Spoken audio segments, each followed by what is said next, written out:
Hello, Elk Grove Unified students, families, and staff. I'm Santhi Pinkerton. And I'm Sandeep Dosant. Welcome to another episode of EGU News. Our focus on EGU News is on healthy minds, healthy bodies, and healthy learning. And we also provide everybody with an update on our district, our county, and our state.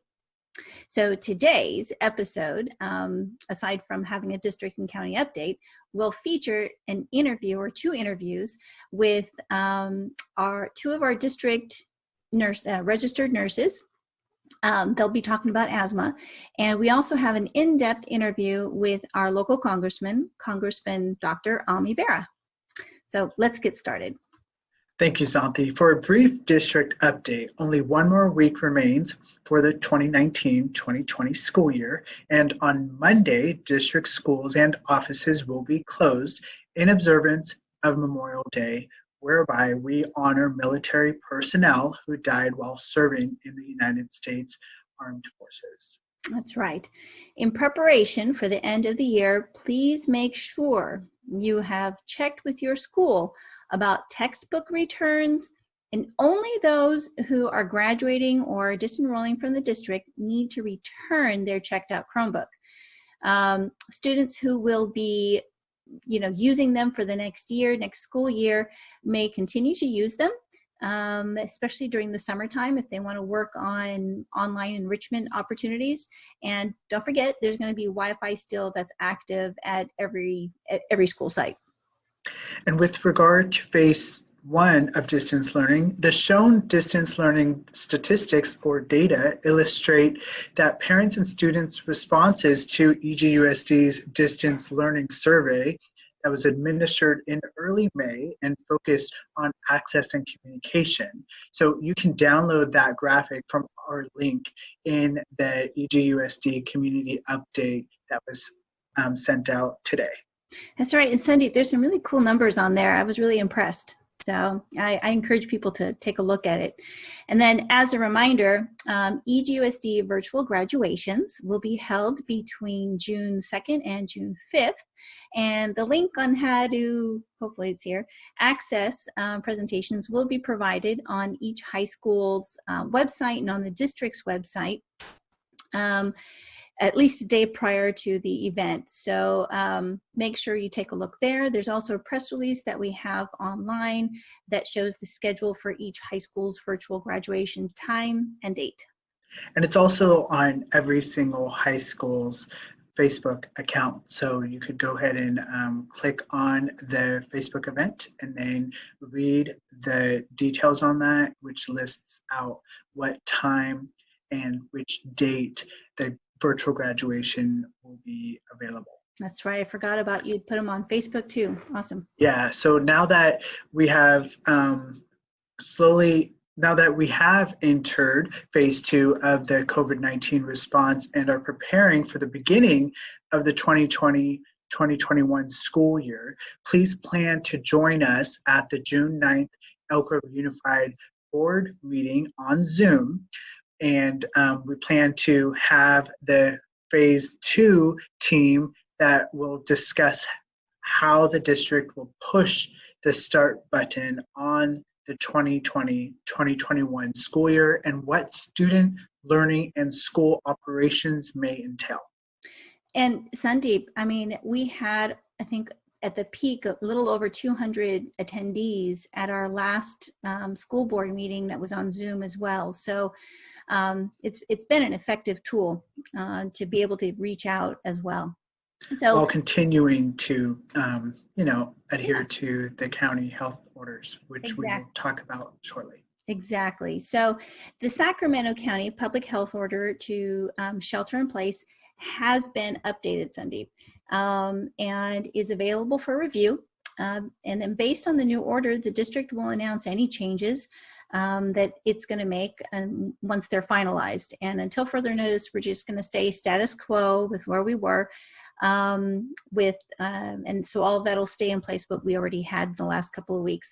Again, all district schools and offices will be closed on Monday, May 25th. So for the county and state update, as of today, May 15th, according to the Sacramento County Department of Public Health, the number of confirmed COVID-19 cases in Sacramento County is now at 1,272.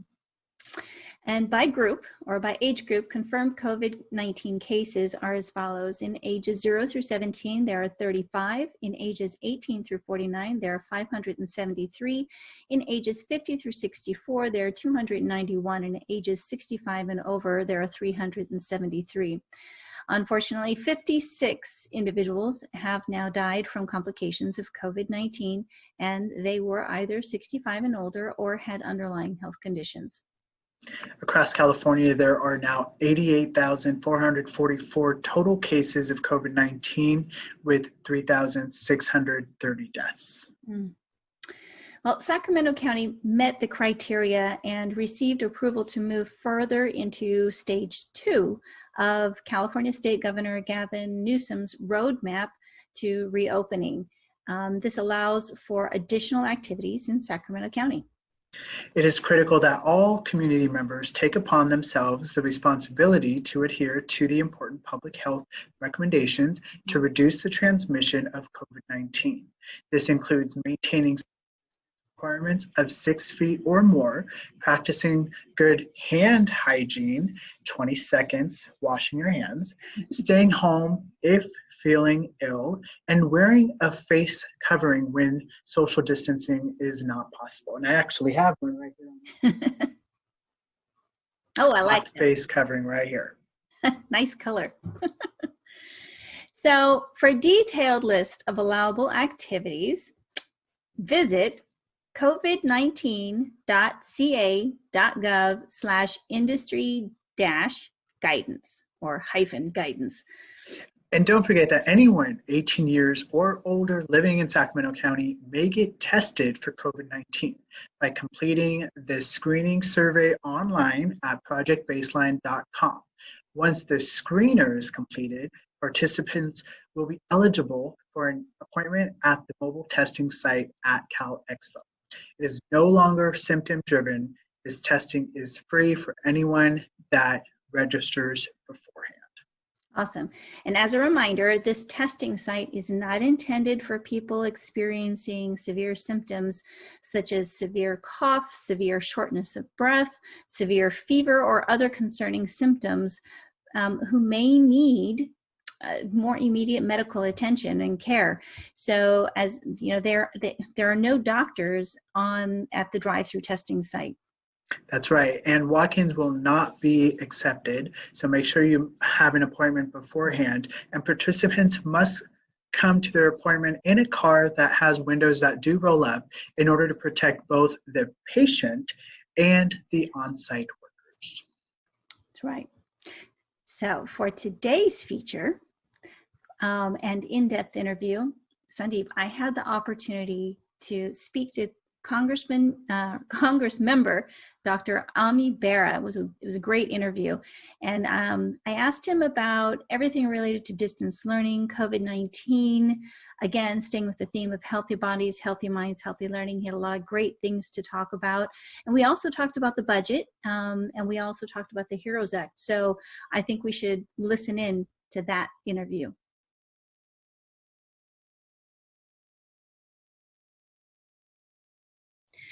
All right, hello. Today we have the honor of speaking with Congressman Bera, who represents District 7, which encompasses Sacramento County. Thank you, Congressman. Glad to be on. Thank you for having me. So on EGU News, we focus on healthy learning, healthy bodies, and healthy minds. And we're very happy that you could join us today.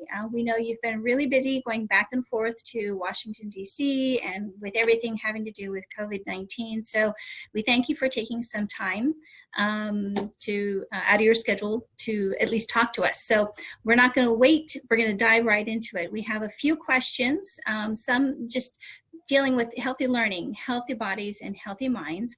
And then we'd like to hear some of the other questions that many people are asking right now, which is regarding California's dire economic situation. So first, let's talk about healthy learning. Both you and I think attended public schools, and we're both anteaters. from UC Irvine. And I think we both worked, it looked like we both worked through college pretty much to put ourselves through. So with right now, what we're facing with the immense state debt and skyrocketing unemployment rates, what can you tell our graduating seniors, and in fact, all of our students, when it comes to learning in this new environment of distance learning and social distancing, and then the continued concern for health and safety? I think that's a hugely important question, particularly for the young people who, may still be in high school or K through 12 space, but really for those that are just now graduating. First off, I really do want to congratulate all the graduates. I'm sorry that you didn't have the physical graduation, but as a parent myself, as many of us are, and we live in Elk Grove, we're proud of you, and you do give us hope. I think that the new normal certainly won't be the old normal, and what we've seen here in the Sacramento region, certainly in our community, is we saw the pandemic coming. We came together fairly early. Obviously, the superintendent made some tough decisions, but in hindsight were the right decisions, and that really benefited us. Of the 50 top metropolitan areas in the United States of America, Sacramento had the lowest number of cases, case rate. So that is a testimony to all of us coming together as a community. As we move forward into the next phases of this pandemic, we all have to be in this together as well, as we start to slowly reopen and reimagine what economy looks like, for those graduates that will be going into the workforce. There will be new jobs that are opening up. We're going to hire tens of thousands of contact tracers, essentially these public health detectives that will help us in our recovery. They'll go identify someone who's positive, do the detective work to see where that person's been, try to track down other individuals that that infected person may have come in contact with. So we don't have to shut down our entire community, but we can contain clusters. And I think there'll be jobs like that. Certainly we will work hard to create new jobs, building infrastructure and other things. For those students going into college or additional learning, you will continue to see these trends of either pure distance learning over your laptop, or some hybrid models, because it's probably hard to do some classes in labs and things like that.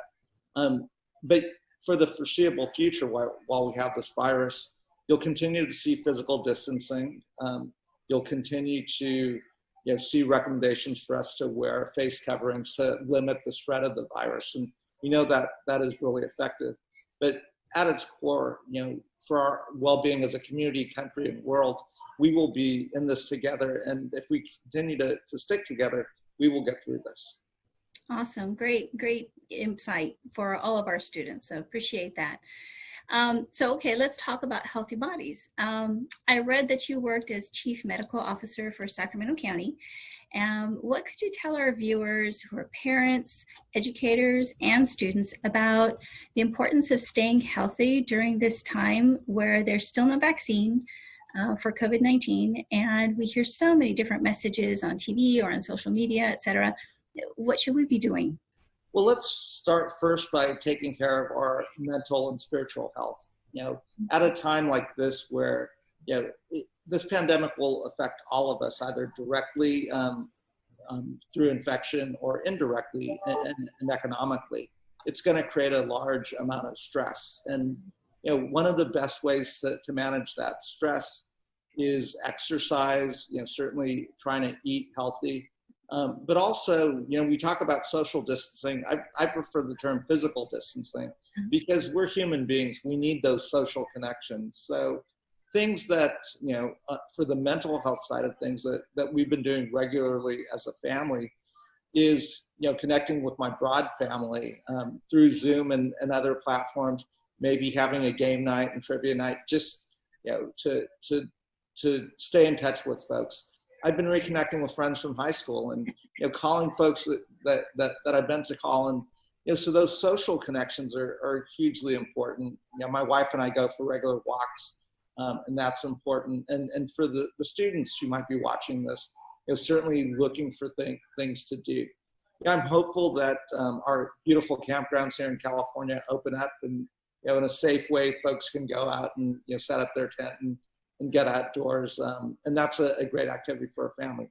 Now, switching to the public health aspect of this virus, we did really well as a region and community in the first phase, but we have to understand the reality is we're in the first innings of this pandemic, and we may see case rates go down during the summertime because there probably is a seasonal component to it, but we also worry that we may see a resurgence of cases in the fall or winter. A few things as we prepare for that is we're doing better at our diagnostic testing capabilities. We'll start hiring up that public health workforce. And again, I would say to those high school seniors who just graduated, this is a great way to serve our community and serve our country. And I know the county public health department, you can probably go to their website, and they are in the process of hiring that, tens, if not hundreds of individuals. So these will be good jobs. We just have to be vigilant until we have a safe and effective vaccine and can get that vaccine distributed. I think we will come up with therapies that will help us better manage the disease if you catch COVID-19, but we won't really defeat the virus until we have that vaccine. The one other thing that we really can do to protect our health is, this fall, when we do think COVID-19 will continue to resurge, it's also flu season. So the one absolute thing we can do is we can all go out and get our flu shots. That's going to be super important. And it does help protect against the flu, because it is going to make our jobs as doctors really difficult when you're trying to figure out whether this is the flu or COVID-19, because the symptoms so much overlap. Excellent, excellent. So I think you did address the question that we had about the healthy minds in terms of social and emotional, taking care of ourselves socially and emotionally. And I liked what you talked about, that it's not so much of social distancing, it's physical distancing. So I too have been reaching out to a lot of friends that I have overseas and connecting in that way. Obviously no traveling right now, but little by little. And it sounds like really bringing the community together, staying together through this process. And you also brought up some interesting, hopeful things, that even though we're in the midst of great change, that's also spurring new developments and new things, new jobs, new types of things to come up that maybe we wouldn't have considered, if we were 3 months ago. So, okay, so I'm going to move down and let's start talking a little bit about K-12, the education and some of the budget issues. So the state budget entails, deep cuts in K-12 education. It's going to hit hard. And Governor Newsom is continuing to, present these numbers and what's going to happen. There's almost about a $15 billion, drop or so in our budgeting. They're working on it, which is great. And Governor Newsom is turning to the federal government to seek relief, in addition to realigning multiple funding sources and cutting critical categorical programs amidst this global pandemic. So it's clear that based on what happened with school closures, that public education is very integral to the foundation of public service. Feeding children, infrastructure is a major, and contributing to the infrastructure, where it's a major economic driver that impacts every aspect of our community. So what are the Congress and Senate working on to ensure that this public asset that impacts countless people and prepares children for adulthood and to become contributors to society remains safeguarded in all states, and in particular for us here in California and Sacramento? During the Great Recession, the federal government provided some critical critical funding to ensure that public education can be provided. So will that support be afforded to public education in perhaps our greatest time of need? You know, last Friday when I was back in Washington, D.C., we voted on the HEROES Act. And in that act, there's close to $1 trillion that can be given to the state and local communities. For the education component of it, it probably will come through the states. There's no greater, better investment than investing in public education. And I don't say that lightly. I feel like the public education I received here in the state of California allowed me to then go on to college and go on to medical school. So the return on that investment is that I'm then able to you know, go out and find a good job, contribute to the community, and you know, and in fact, one day become a congressman. So that's an investment, and that's how we ought to think about it. So now's not the time to cut that investment in public education. It's actually more important than ever to keep those funding levels and at a time when we may have to rethink what public education actually looks like. What does that classroom look like? How do we, work with our teachers, our school districts, our school boards to make sure first our kids are safe, but then also that they're getting their education's not suffering. And in that scenario, the schools are going to need those resources if they're going to have to change classrooms and what they look like. And then, on top of that, if distance learning is now going to be, at least for the near future, one of the components in how our children learn, not everyone has access to broadband. Not everyone has access to computer. I know our school districts have been very good, stepping up and providing hotspots and the technical equipment, but not every family has the same technical capabilities as well. So we have to provide for some of that, and that will be incredibly important. So I wholeheartedly agree with you. The federal government's the only one that can step up and backfill some of these budget shortfalls. And, they very much are related to the pandemic. Nobody expected this. And now's not the time for us not to provide that funding, particularly for this generation of kids. Okay, excellent. So looking forward a little bit, with state and local revenue being impacted so significantly, what's your view? Is the federal government looking to also provide multi-year relief, as our multi-year projections indicate that for 2021 and 2022, those could be the most severely impacted years or year, if the economy, even if the economy rebounds? Look, we think we will be with this virus not for 12 months, but certainly 24 months, maybe even longer. And that's until we have that safe and effective vaccine. The future economy will look different than the economy looked like in February.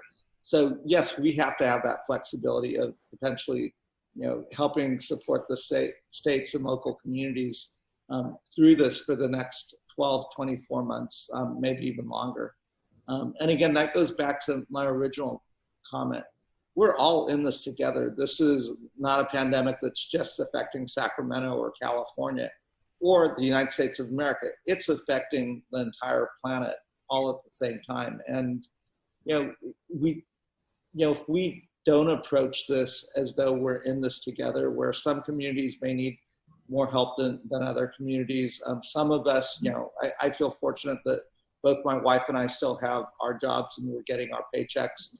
It falls up to us that have a little bit more to step up and help those that don't. And if we approach it that way, as though we're in this together, we can get through this. I don't know exactly what it'll look like, but we will be stronger, more resilient, and have hopefully built an education system that equips our children to compete and do well in the 21st century.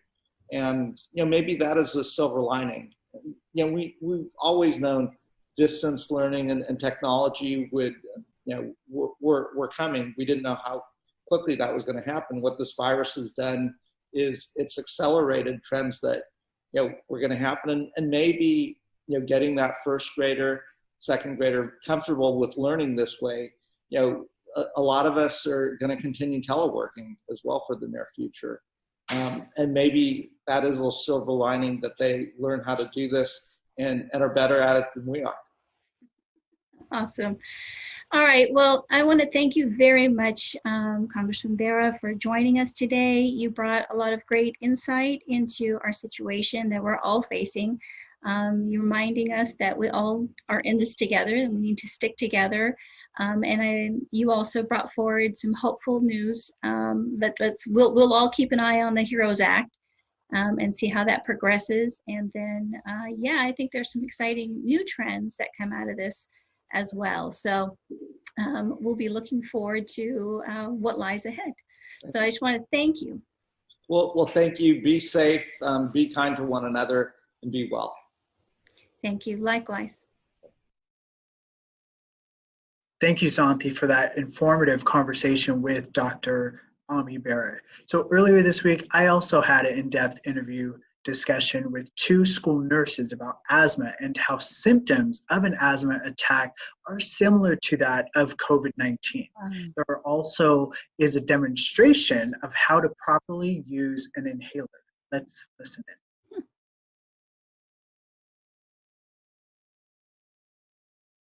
All right, thank you everyone for joining us. So today we are talking about asthma and how it relates to the current school closures. So we have 2 Elk Grove Unified School nurses joining us today, Jackie Curtis and Dee Dee Jones. Thank you. Thank you for having us. So Dee Dee, let's start with you. So why are we talking about asthma? So asthma is a huge issue right now because it is summertime and it is allergy season. Allergies oftentimes can cause asthma symptoms, but also considering the COVID-19 crisis going on, asthma symptoms can very well mimic what looks like COVID-19. For example, shortness of breath and cough. Those 2 symptoms are scary when we start experiencing them, but if we know that it's our asthma and that we're doing what we can to manage it and keep it under control, then we can know that we're safe and that we are taking care of ourselves so we're at lower risk of catching the disease of COVID-19. Right, so Jackie, could you please tell us what exactly is asthma? So asthma is a health problem that makes it very hard to breathe.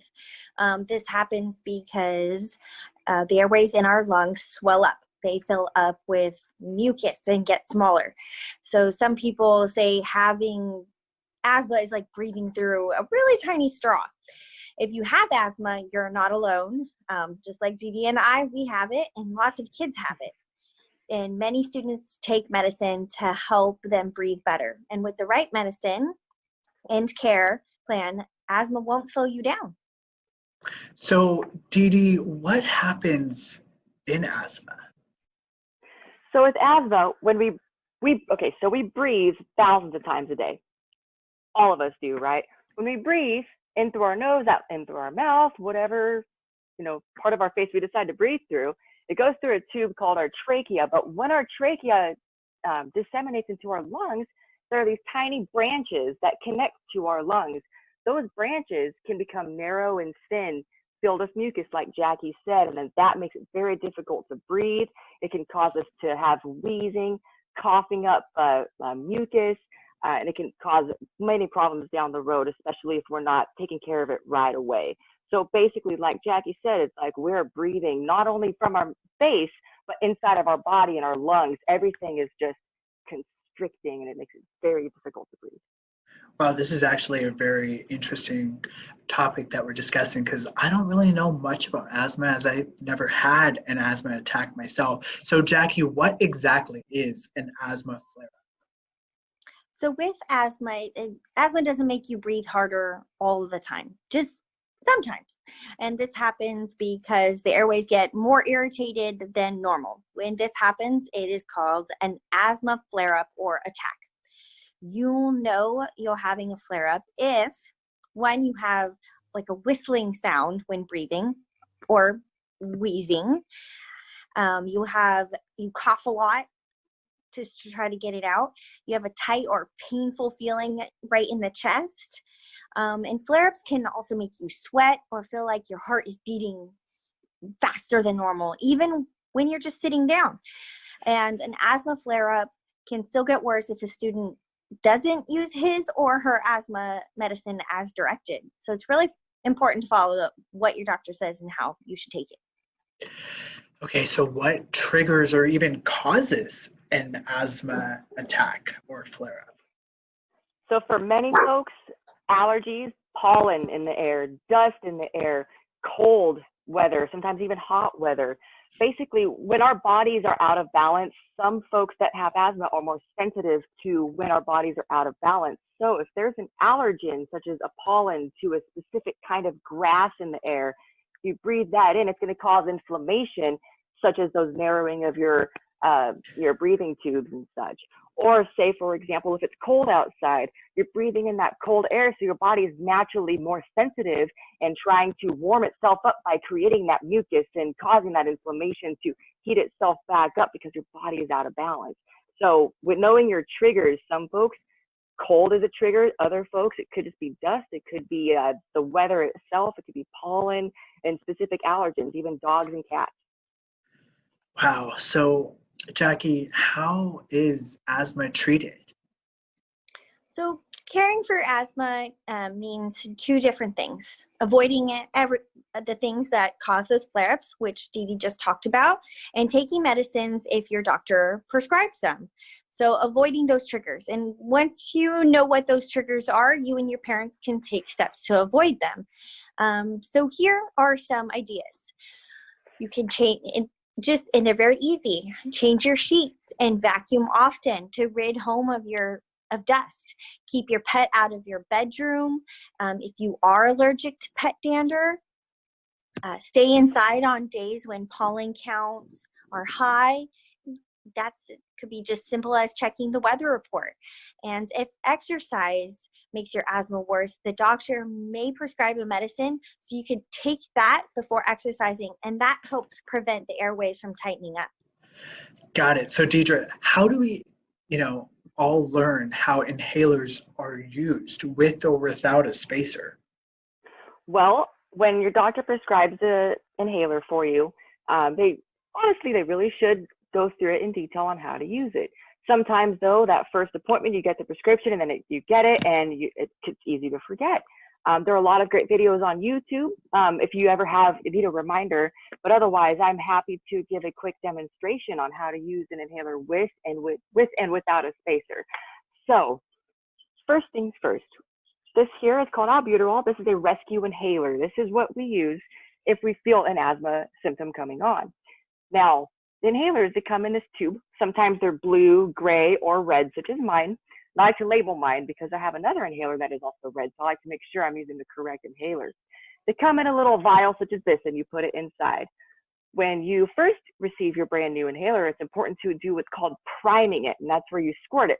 You push on it 2 times to make sure that there's no extra air inside what you don't need. But when you use this without a spacer, and if you can get a spacer, I highly recommend it. It's important to make sure that your tongue is not in the way, blocking the hole. It's very common where you use this and it just goes onto your tongue. It doesn't even go into your lungs. So I'm going to demonstrate and walk you through how to use your inhaler with no spacer first. So first things first, you want to shake it for 10 seconds. Shake it good. Sing a little song in your head if you have to. Now, when you put it in your mouth, it's important to make sure you empty your lungs out. So you want to take a big, deep breath in. Empty out your lungs. So you're out of breath right now. When you put it in your mouth, pretend like you're going to take a deep, intentional yawn. That way your tongue, it's not blocking the direction of the medicine going into your lungs. So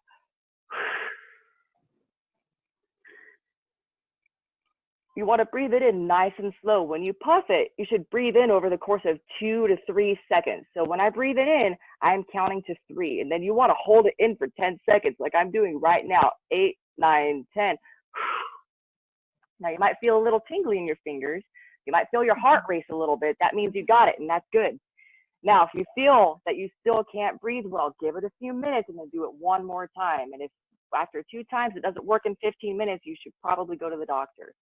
So again, to recap, it's important to make sure that you breathe it in slowly Move your tongue out of the way and pretend like you're going to yawn, and slowly yawn in the inhaler and hold it for 10 seconds. That is super important if you do not have a spacer.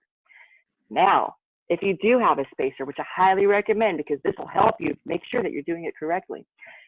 They oftentimes might look like this. They might come with a mask, which goes over your nose. It might be yellow, it might be pink, it might be purple. I have a fancy blue one here. So all you do is you stick your inhaler inside this large hole right here. And again, you want to shake it up for 10 seconds. Now my asthma's not acting up right now, so I'm going to pretend to do this one, because that one puff really worked. All right, so what you do, you shake it for 10 seconds, and what you do, again, empty out your lungs.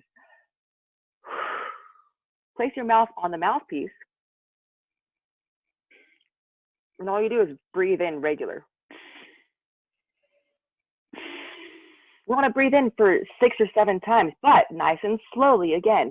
If you hear this sound, if you hear that squeak, that means you're doing it too fast. So your spacer is telling you to slow your breathing down. Do that for 6 to 7 times, 1 or 2 times, and in that you should feel this immediately. Again, you'll feel those tingling in your fingers, you'll feel your heart race a little bit, and you'll be able to breathe much better. I highly recommend using a spacer because you have that guarantee it's not going to get all over your tongue and stuck in your mouth. It'll go straight to your lungs. So I hope that helps. Wow, thank you so much to the both of you. And to find out what the air quality is each day, feel free to download the Sacramento Region Air Quality app on your mobile device. Thank you so much to both Jackie Curtis and Dee Dee Jones, 2 Elk Grove Unified School registered nurses. Thank you so much for having us. Hey, Sandeep, I think that was a great interview you did with the 2 nurses, and I liked seeing also the demonstration, so that's awesome. But I also heard then recently that many students are still collecting awards and recognitions even during the school closures.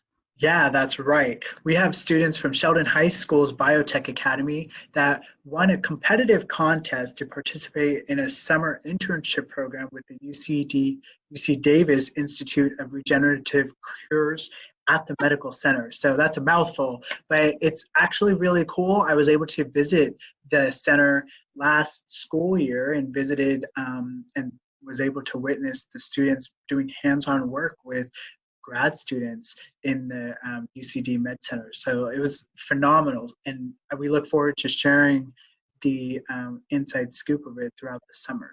Wow. We also have Franklin High School's digital media and animation students that have received numerous regional and national recognitions for their top-notch projects. I mean, awesome video and media and all kinds of things that they come up with every year. It's pretty cool. And we can't forget about the James Rudder Middle School students that are winners in the statewide Geographic Information Systems, or GIS, mapping competition. They placed in their top of their category of middle schools, but if they competed against the high school, in the high school level, they would have been ranked within the top 5. So that's pretty remarkable throughout the state. Yeah, and speaking about James Rudder, just down the road from them, you've got students at Florin High School in the band program that received the Support Music Merit Award from the National Association of Music Merchants. Wow. It was one of 148 schools. Wow, that's really cool. Congratulations to all of the student winners, and we look forward to seeing the great things that you guys continue to accomplish. So we want to tell everybody to please stay safe and stay healthy.